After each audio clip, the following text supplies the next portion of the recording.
We rolling, rolling, bowling, float on top. Ah, how nice. Oh man. Hi friends. I hope you're doing well and having a great day so far. We're back, baby. Pew pew pew. We're back with another episode of the podcast. This one is a little different. I'm actually deciding to record on my webcam, my face, so it can still be a video podcast. It's not going to be, it's hardly going to be any editing. It's really just going to be cut and probably that's it.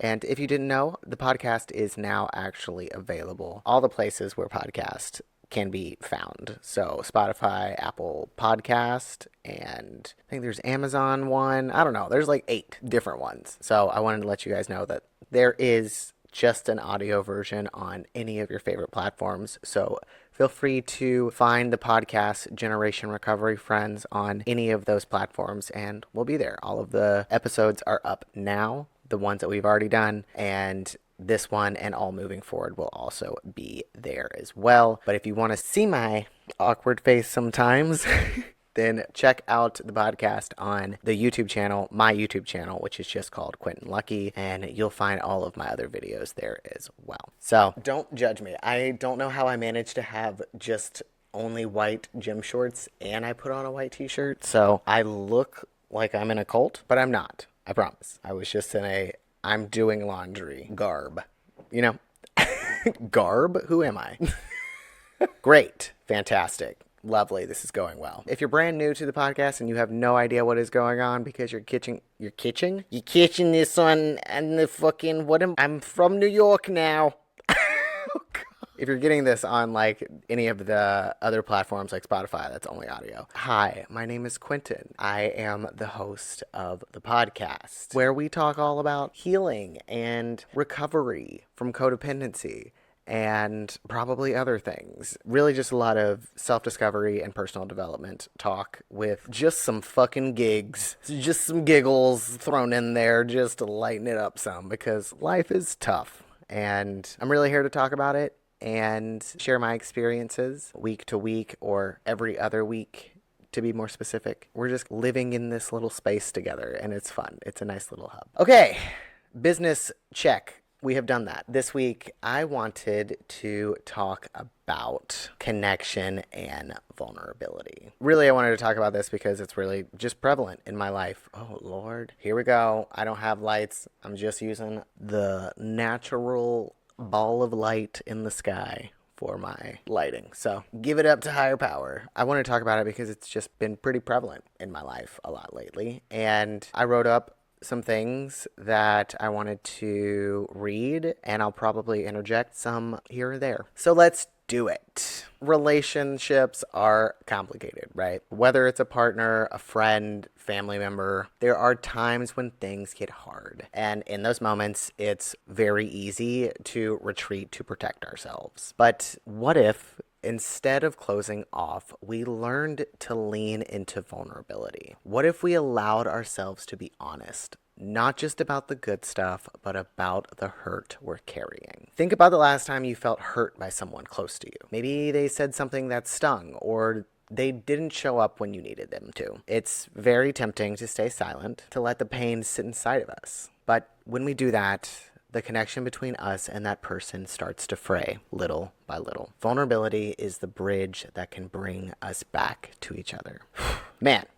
Is that true? This has been really prevalent in my life, and actually, it's almost hitting every bucket. I have had this happen recently with a close friend, with a past romantic partner who now we're trying to be friends, and I have also had this with my mom. Literally in the last 4 to 6 weeks, I have had all of this kind of happen to me, and that's why I'm talking about it. I just recently had a realization and epiphany that I was being pretty passive and I was being pretty stagnant because I was scared, right? Like reaching out And just requesting that somebody come into a conversation to talk about hard things is so difficult. Just because I have personally been met with a lot of resistance in all of those categories: friendship, romantic relationships, and parents. Like, everybody has given me a hard time about wanting to have conversations around difficult things. I think that after a while of just hearing it over and over again, that I just gave up. I fell into my codependency victimhood of nobody will be able to have these conversations with me, which isn't true. What had happened was I was raised by parents who were definitely not able to do that. And then when you don't resolve that trauma from your parents, you go out into the world and you attract the same people that your parents were. Like, in friendships, in romantic relationships, you will bring in the people that your parents were. And it can be damaging if your parents are damaging, right? So because I wasn't really doing the work around my own stuff, my codependency, my CPTSD, I was putting out the same energy and getting the same people that had the same issues as my parents in my life.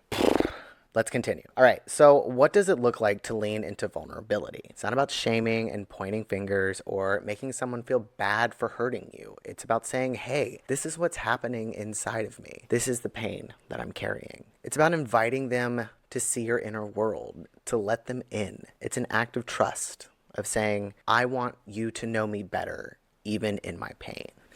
Yeah, I wasn't able to have these conversations because I was really in my ego. So when I was going into these conversations in my ego, I was ready to defend myself. I was ready to shame them and blame them for everything and point my finger at them and be like, this is all your fucking fault. I was not able to acknowledge that even if somebody did behave badly towards me, I also was a part of the suffering in some capacity. Like, I didn't advocate for myself in that moment. So I abandoned myself in that moment on top of somebody behaving badly towards me, or I wrote a story about what it meant for that person to behave that way instead of just asking clearly what that was about and having a discussion and being curious about it. I just was not participating in that because I had been shamed and blamed for a lot of things for a long time, and I didn't do anything about it. I was unable to advocate for myself. So I had to learn what actual vulnerability was that wasn't me staying in my victimhood.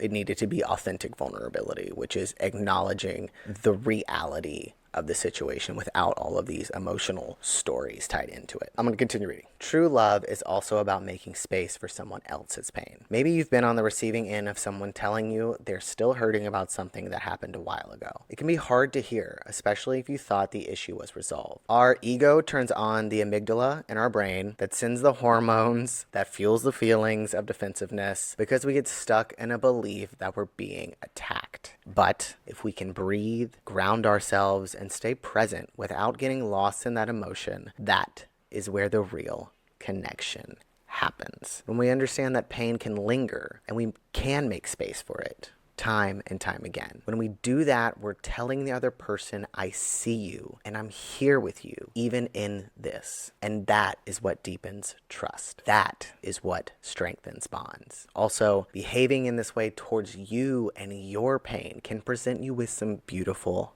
changes too.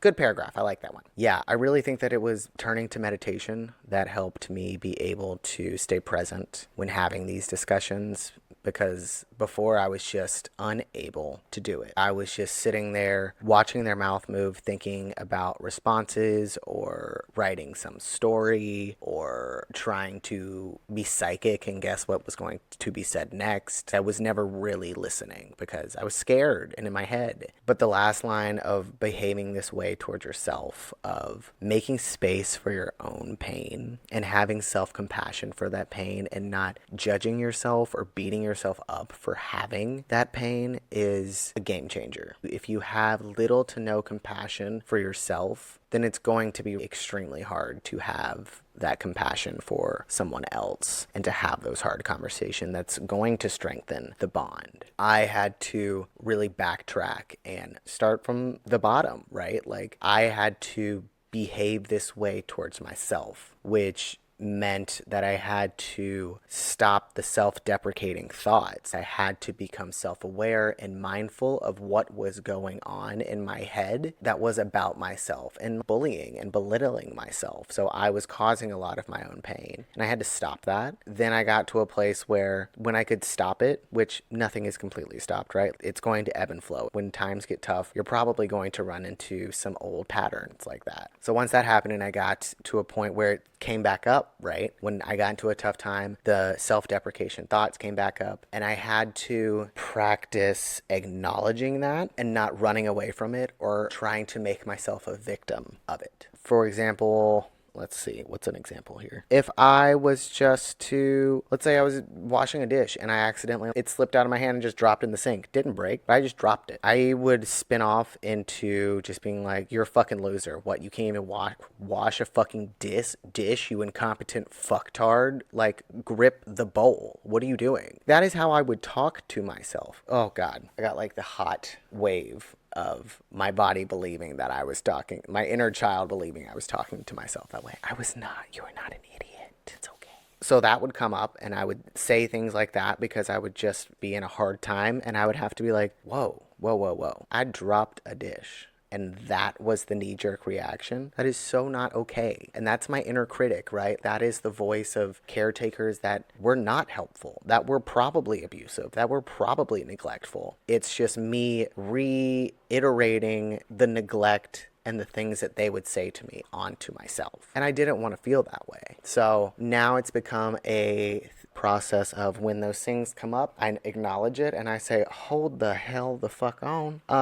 Inner critic, no, we do not speak to me and my littles that way. I don't care about your opinion of anything in my life. So please do us all a favor and shut the fuck up. Thank you. And I'm trying to get to a place where I don't judge it as much. I do sometimes still get angry with it, and I don't want to really get angry at it. I want to say, hey, critic, I see you and I hear you. Good Lord. What, do you own megaphones? I understand. I hear you, and you are welcome to come and sit at the table with us if you want, but no yelling. Give me the megaphone. What are you doing? Would you go to Spencer's and get that? No, that's where I eventually want to get to. But it is a game changer to be aware of those things happening. All right, let's continue. Relationships aren't about perfection. They're about showing up for each other even when it's messy, even when it's uncomfortable. And vulnerability is the glue that holds it all together. When we're honest about how we feel and when we're willing to listen and understand the other person's pain, that's where real connection thrives. I want to invite you to take a moment and reflect. Think about a relationship in your life. Maybe it's with a partner, friend, or family member. Is there something you've been holding back, a pain you've been carrying that you haven't shared? Or maybe there's someone in your life who's been trying to share their pain with you, and it's been hard to give their pain the space it deserves. How can you lean into vulnerability in that relationship? What would it look like to invite them into your inner world or make room for theirs? These moments of vulnerability can be tough, but they're also the moments that bring us closer to the people we care about. And that's what this journey is all about. Building connections that are strong, real, and rooted in love and understanding. So true. It does take time, and I want you to be gentle with yourself when you can't call up the gumption to reach out and request to have a hard conversation. Be kind to yourself and say, I do really want this, but right now just might not be the time. And I'll know in my heart and in my soul when that time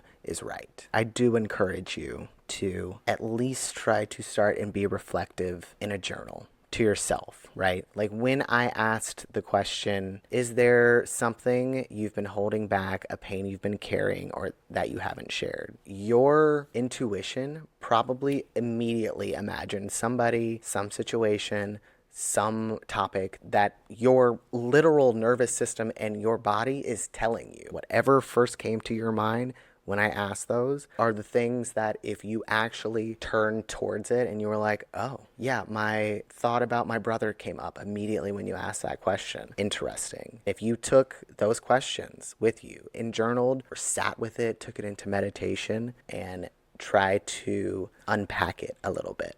You know, you don't have to go all the way in, but at least start asking questions of yourself and try to uncover and put pieces together. Don't try to just go into a conversation without anything prepared, without thinking about anything. That is irresponsible. And normally that will ensure that somebody's defense mechanism and ego will turn on. So I don't advise that, but to at least do some reflection with yourself is probably super beneficial. All right. So thank you guys so much for joining me today on this episode of Generation Recovery Friends. I hope that the information I shared today was beneficial, and I hope that you find some aspect of vulnerability to lean into for yourself. Remember, it is through these moments that we build deeper connections and stronger bonds with people we love. And that's what life is all about. Showing people that we really love them. I love love. Okay, I hope you guys have enjoyed this episode. I hope that the format is cool. Audio will be streaming on all of your favorite platforms to find podcasts. If you want to come and check out the video, please check out my YouTube channel. That's like the hub of all of my content. So come and check it out.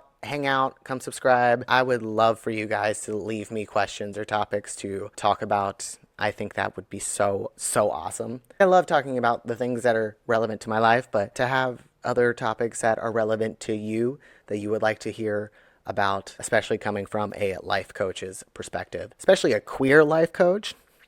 God.